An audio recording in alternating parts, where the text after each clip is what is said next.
is welcoming, but I think I would be right, Senator Cherargei, to say Kongoi missing. Mr. Speaker, sir, I'm also looking forward to a day where students who come from Nyandarua, they will be welcomed by Senator Cherargei as we try and build cohesion.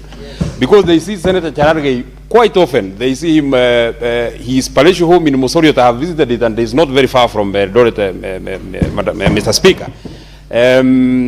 I was saying yesterday, Mr. Speaker, as the House was rising, that as a people and as a House, we cannot and we shall never, our finger shall never be pointed to this House as the people who ever made devolution not work. It is our work, regardless of the bad manners of the governors, because governors have tried to provoke us extensively, Mr. Speaker.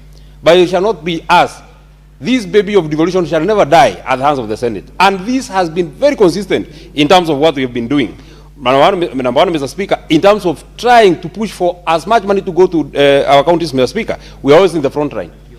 Number two, Mr. Speaker, as the governors now try to speak to us very nicely, I saw the leader of majority now saying that the stalemate has been now unlocked, because we had said that we are not passing DORA before they say that they will be accountable, Mr. Speaker. Mr. Speaker, it cannot be, and I have said this countless times on the floor of this House, it cannot be, Mr. Speaker, that when we are in the forest or when we are hunting for the money to go to counties, Mr. Speaker, we work very, very closely with the governors. But once they got the money, Mr. Speaker, they don't want to be accountable. There has to always be responsibility and accountability on the money that you receive. You cannot be a governor, and we shall not be lectured, and we shall not. In fact, I don't know who are the members of the Finance Committee who are here.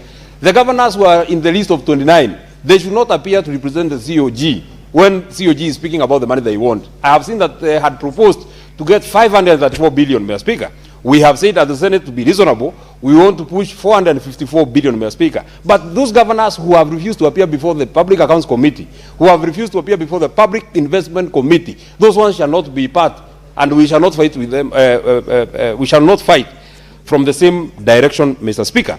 I was saying, Mr. Speaker, in terms of permanently absorbing the workers who work in the universal health coverage, Mr. Speaker, there are about 7,000 workers who are in UHC, Mr. Speaker. I think this is so sad. Since 2020, when they were recruited, when we had a very huge pandemic, Mr. Speaker, the COVID pandemic, when they were recruited to help in terms of the rollout of the universal health coverage, Mr. Speaker, these people who bear the brunt of, they are nurses, clinical officers, pharmacists, lab technicians, Mr. Speaker.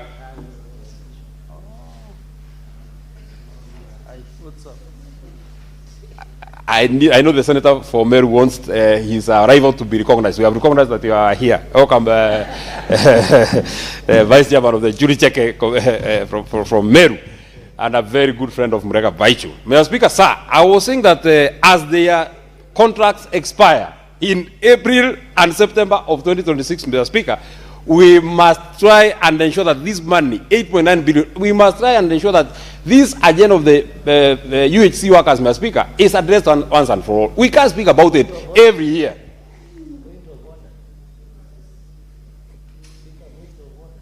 We can't be, Mr. Speaker, speaking about this money every year, Mr. Speaker. Number two, and finally, as I wind up so that I allow Senator Cherargei and the other people to speak about, we want the only way the people of Kenya who actually make sense of these bills that we speak about, and we keep saying that we want money to be pushed to counties, Mr. Speaker, is when they can see programs that they can actually relate to, Mr. Speaker.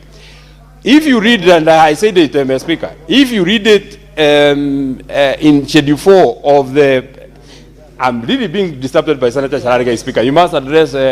Order, Senator Cherargei. How can you be pronouncing point of order of the Speaker who has left the chair? Why are you disturbing the Honorable Chair that you on a point of order?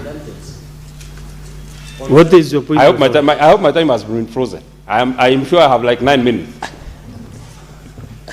Can you tell Senator Methu to sit? He is not somewhere in Olkalau.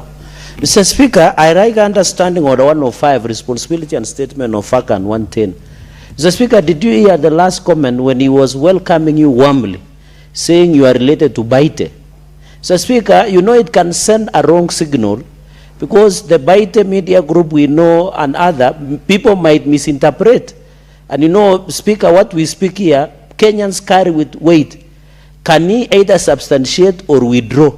Because the Baite we know is a television network, it has its owners and directors. So, Mr. Speaker, linking you might even be detrimental to your future political aspirations. So 105 and 110, the Senator of Nyandarua should clarify. Senator for Nyandarua, why are you standing up before he prosecutes his point of order? I thought it's done. No, just sit down, relax, then he can, now you can be able to go back to your seat.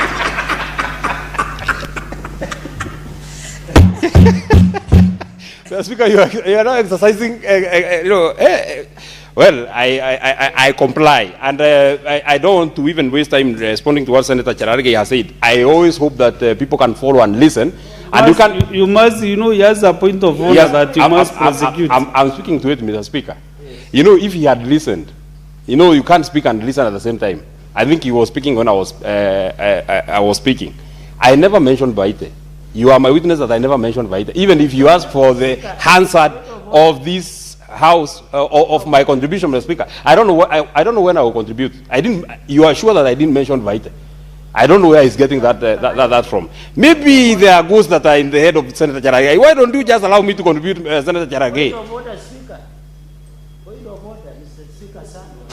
Please. How do we proceed? Senator Methu is trying to prosecute your point of, which I think he do not understand. He never said yet the answer can be reproduced so that he can see. Speaker, I think because when I was coming in, he did not mention Baite, but he mentioned the name of another gentleman. I never mentioned Baite. At least we just then allow. What did you say? At least you heard that I never mentioned Baite. What did you mention? I say that the senator for Meru, who is my friend Anna Jurincheke, and a friend of Murega Vaichu. Murega Vaichu is not a Baite, and you are his representative in this house. You are his representative in this house, Mr. Speaker. I mean, there's no way you can deny your people. Senator Cherargei, if I heard him clearly mention that gentleman. Yes, so there's no way then. Just allow me to conclude. I don't have a lot of time. The gentleman, but if you are prosecuting on my behalf, Senator Cherargei, let me say that you know where I come from.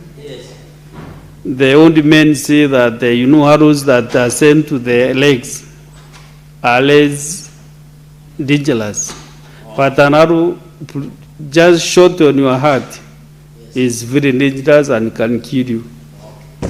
So we don't attend to arrows directed to a leg because you can still get amputated and still live.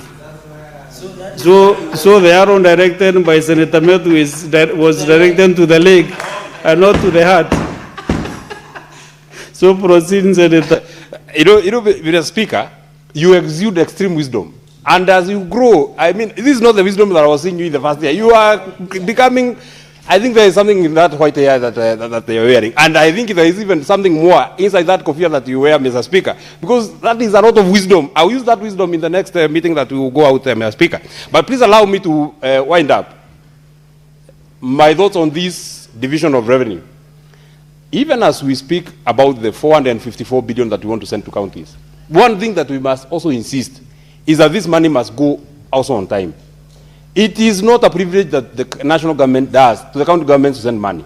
It has never been a privilege for the county government, for the national government, Mr. Speaker, to send money to our counties, Mr. Speaker. This money must be sent on time. That is number one. Number two, our governors must also help us.